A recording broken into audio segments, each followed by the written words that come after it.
সুন্দরবনের নলিয়ানে কোস্টগার্ডের পৃথক দুটি অভিযানে হরিণের মাংসসহ দুইজন অবৈধ মাংস ব্যবসায়ীকে আটক করেছে কোস্টগার্ড। প্রতিনিধি কাজী আতিক জানান, শনিবার 15 আগস্ট দুপুরে কোস্টগার্ড মিডিয়া কর্মকর্তা লেফটেন্যান্ট কমান্ডার সাব্বির আলম সুজন এ তথ্য জানান।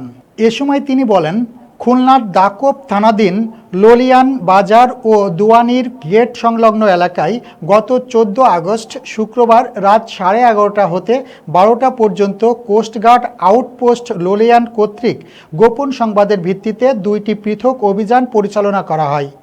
অভিযানে প্রায় 99,000 টাকা মূল্যের 45 কেজি হরিণের মাংসসহ দুইজন অবৈধ মাংস ব্যবসায়ীকে আটক করা হয়।